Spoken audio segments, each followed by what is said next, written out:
It started with hope, maybe even excitement. I told myself it was the right time to make a move, finally. I'd been at my old job for nearly 3 years, long enough to feel like I had paid my dues, but not so long that I was stagnant.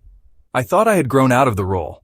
It had become predictable. Meetings were repetitive, my responsibilities rarely shifted, and promotions were always teased but never realized. So I cleaned up my resume, refreshed my LinkedIn, and announced, quietly at first, then more boldly to friends, that I was officially on the market. The world was supposed to welcome me back. That's how it felt when I started looking. I had experience. I had results. I knew my industry, tech-adjacent marketing, and I figured that with so many startups and mid-sized companies claiming to be people first, someone would see me and know instantly that I fit.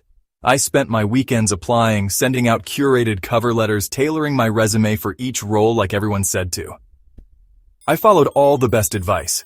Keywords, ATS optimization, tell your story, keep it to 1 page. My interviews were crisp, or at least I thought they were.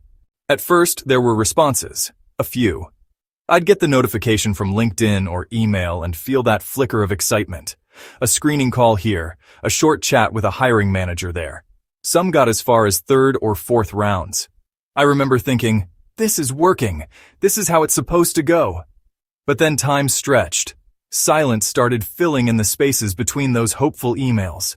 A week, 2, 3, no responses. I'd follow up and get a canned, we've gone in a different direction, or worse, nothing at all. Ghosting. Professional ghosting. The kind where you start to question if you hallucinated the whole process. And then the questions crept in. Was it me? Was my experience actually impressive? Or had I been deluding myself into thinking I was more valuable than I was?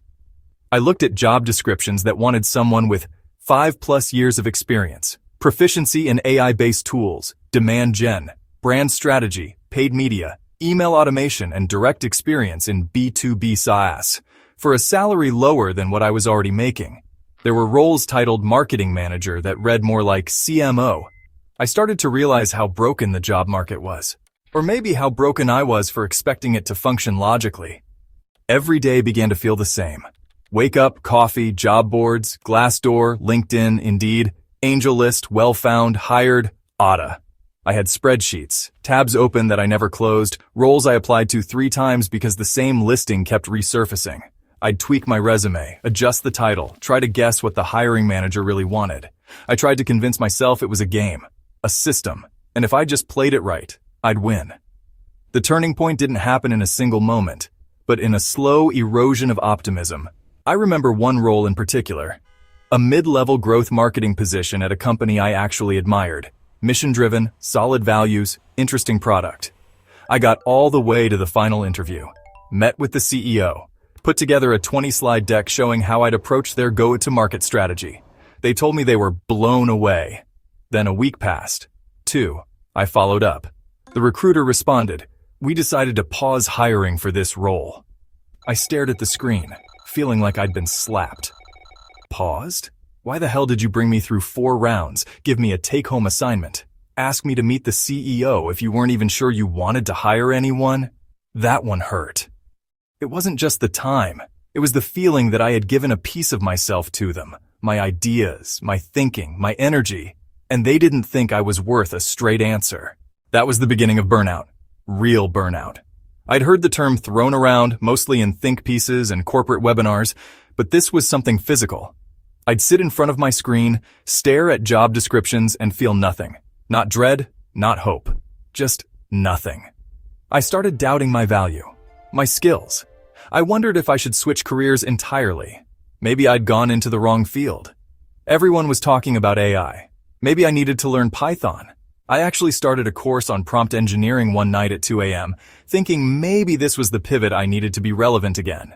And it wasn't just professional doubt. It bled into everything else. I'd be out with friends, pretending to enjoy drinks while silently comparing myself to them.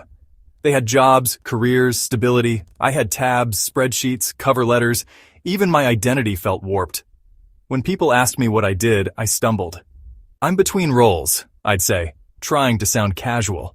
But inside, I was screaming. There's a strange shame in job hunting.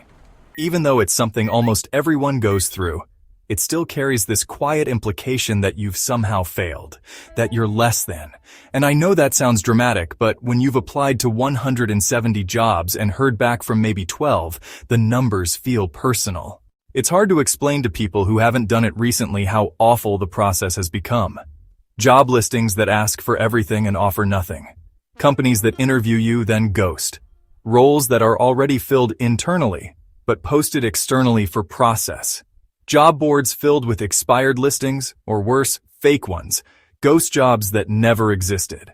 At some point, I stopped talking about the search altogether. I didn't want to answer questions. I didn't want advice. Have you tried networking? What about a recruiter? You should totally talk to my friend who works at Google. They meant well, but I didn't want solutions. I wanted understanding. I wanted someone to look me in the eye and say, yeah, this fucking sucks. Eventually, after a particularly brutal week of rejections, 3 in one day, I shut it all down. The tabs, the spreadsheets, the LinkedIn notifications, I logged off. For a few days, I let myself feel it all. The anger, the sadness, the fatigue. I slept.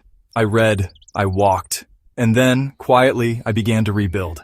Not the search, not yet, but myself. I started journaling again, something I hadn't done since college. I wrote down how I felt, really felt, about the roles I had applied to, what I was trying to prove, who I was trying to impress. And somewhere in those pages, I realized that I had been chasing a version of success I didn't even believe in anymore. Titles, logos, external validation. I thought about the parts of my old job I actually liked, mentoring younger teammates, writing long-form content, building something from scratch. I thought about the kind of life I wanted to live, more freedom, less bureaucracy, meaningful work, even if it wasn't flashy. I started having different conversations, not about job openings, but about experiences. I reconnected with old colleagues, not to network, but to catch up, to hear their stories. I asked people what they loved about their work, what they hated, what they wished they had done differently. Slowly, I adjusted my approach. I stopped chasing big names and started focusing on smaller companies with strong teams. I got more honest in my interviews, less polished, more human. I told one hiring manager, I've been in this search for months and it's been demoralizing, but I'm still here because I care deeply about the work I do. To my surprise, they appreciated that, said it was the most real thing anyone had said all week. Eventually, I landed something, a role that didn't come through an application or a recruiter. It came from a conversation with a former coworker who remembered how I handled a crisis back in 2021.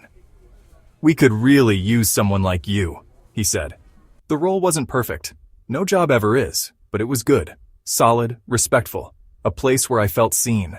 And I walked into that first day not with the wide-eyed idealism I had before, but with something better, clarity. I knew now what I valued. I knew that interviews are not auditions for worthiness, but mutual conversations. I knew that job hunting isn't just a logistical process. It's an emotional one.